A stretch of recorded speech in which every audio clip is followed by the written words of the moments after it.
Selamat siang dan salam sejahtera untuk kita semua. Yang terhormat Bapak Dr. Gad Eskom Mkom selaku dosen penguji pertama. Yang terhormat juga Ibu Dr. Susanti Margareta Kuai Eskom Mkom selaku dosen penguji kedua. Yang terhormat Bapak Irawan Wingdes SEMM selaku dosen penguji ketiga. Di sini perkenalkan, nama saya Joseph Timotius dengan NIM 2211033837 dengan program studi Sistem Informasi peminatan e-bisnis teknologi. Di sini saya akan mempresentasikan outline skripsi saya dengan judul Perancangan Bisnis to Consumer pada Toko Devin Pontianak. Baik, di sini saya akan membahas tentang latar belakang. Toko Devin bergerak di bidang penjualan retail. Toko ini masih menggunakan sistem konvensional. Kendala seperti keterbatasan dalam menampilkan produk di etalase, terlambatnya dalam pertukaran informasi mengenai ketersediaan produk, terlambat dalam konfirmasi pesanan, ketidaksesuaian data produk, dan pencatatan transaksi yang kurang efisien serta sulit dipantau secara real-time. Sistem B2C yang memungkinkan komunikasi langsung antara toko dan konsumen melalui platform digital guna meningkatkan efisiensi dan kepuasan konsumen. Di sini ada penelitian terdahulu yaitu dari Rohmawati dan Sakaria 2023, Chandra DKK 2024, dan Alda 2022. Perbedaan penelitian ini adalah berfokus pada studi kasus toko Devin Pontianak dan penambahan personalisasi dan layanan purna jual. Baik, di sini rumusan masalah saya yaitu bagaimana menghasilkan rancangan website B2C yang dapat mengatasi permasalahan atau kendala yang sudah saya jelaskan sebelumnya. Di pembatasan masalah saya, penelitian ini fokuskan pada aspek personalisasi, pembayaran, pemesanan, penjualan, laporan, penjualan, serta layanan purna jual, tanpa membahas aspek keamanan dan sistem pelacakan pesanan pada proses pengiriman produk. Ruang lingkup saya, sistem B2C yang dirancang melibatkan dua jenis pengguna, yaitu admin yang bertugas mengelola data konsumen, transaksi pembayaran, pengiriman produk, dan laporan penjualan. Konsumen yang dapat melihat katalog produk, media produk, melakukan pemesanan produk, dan melakukan pembayaran.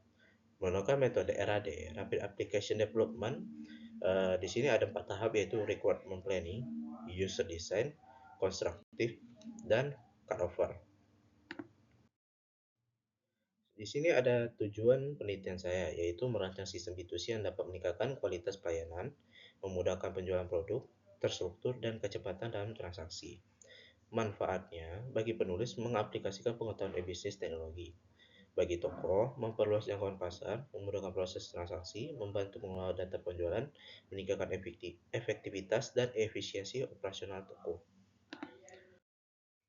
Di sini saya akan memaparkan beberapa landasan teori yang mendukung penelitian saya, seperti e-commerce and business to consumer yang didukung oleh teori Menarianti DKK, terus bahasa pemrograman yang didukung oleh teori Kurniawan, framework Laravel yang didukung oleh teori Korea dan Vallejo, terus basis data didukung oleh teori Hidayat DKK, terus metode perancangan RAD yang didukung oleh teori Tongiro DKK, terus pemodelan sistem UML yang didukung oleh teori Kendall DKK, dan terakhir blackboard testing yang didukung oleh teori Sudharma DKK.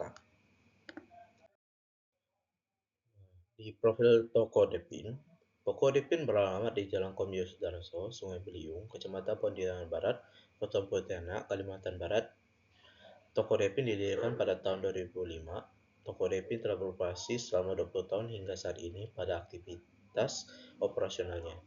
Toko Devin buka setiap hari Senin hingga Sabtu dengan jam operasional dari pukul 9 WIB hingga pukul 10 malam.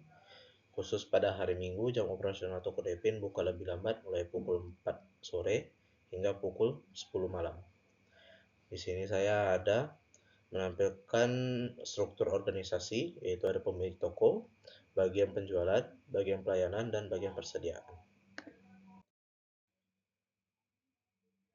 Di sini ada metodologi penelitian, yaitu ada bentuk dan metode penelitian. Bentuk penelitian digunakan adalah studi kasus. Kenapa alasan saya memilih studi kasus? Ini bertujuan untuk memahami inti permasalahan mulai dari proses bisnis dan kondisi sistem penjualan. Terus, ada metode penelitian yang digunakan adalah Design Science Research atau DSR. Ini bertujuan untuk menghasilkan solusi terhadap permasalahan yang ada melalui perancangan artefak. Kemudian ada metode pengumpulan data, di sini ada data primer dan data sekunder.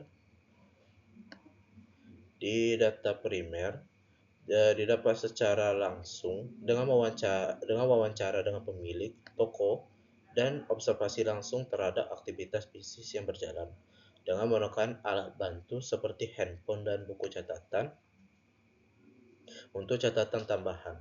Data yang didapatkan juga yaitu jenis produk, nama produk, dan kategori produk. Kemudian di data sekunder didapat secara tidak langsung melalui studi dokumentasi dan studi literatur dengan mempelajari dokumen dan catatan internal toko, seperti buku catatan transaksi, laporan penjualan mingguan, daftar produk, dan informasi kegiatan penjualan. Di sini ada teknik pengumpulan data. Dari wawancara dilakukan dengan komunikasi secara langsung dengan pemilik toko dengan tujuan untuk menggali permasalahan dan sistem yang ingin dibuat. Kemudian ada observasi. Observasi dilakukan secara langsung dengan mengamati proses bisnis dan alur kerja khususnya pada proses penjualan. Kemudian ada studi dokumentasi. Studi dokumentasi dengan mempelajari dan menganalisis dokumen yang berkaitan dengan aktivitas toko sebagai data pendukung tertulis dan faktual. Kemudian ada metode perancangan sistem yang saya pilih yaitu metode perancangan Rapid Application Development atau RAD. Metode perancangan yang menekankan kecepatan dan efisiensi dalam pembuatan sistem. Tahapan dari RAD ada 4 yaitu Requirement Planning, User Design, Construction, dan Cutover. Kemudian ada metode pengujian sistem. Metode pengujian sistem yang saya pilih adalah blackboard testing. Blackboard testing digunakan untuk mengevaluasi fungsionalitas sistem yang telah dirancang tanpa memperhatikan struktur logika internal perangkat lunak. Pengujian juga difokuskan pada kesesuaian antara input dan output sistem. Melalui penerapan blackboard testing, sistem yang dirancang diharapkan mampu beroperasi secara fungsional, responsif, dan sesuai dengan tujuan perancangan. Di sini ada daftar pustaka yang saya cantumkan seperti contoh bukunya web dasar HTML, CSS, karya dari Kusuma Wardani DKK.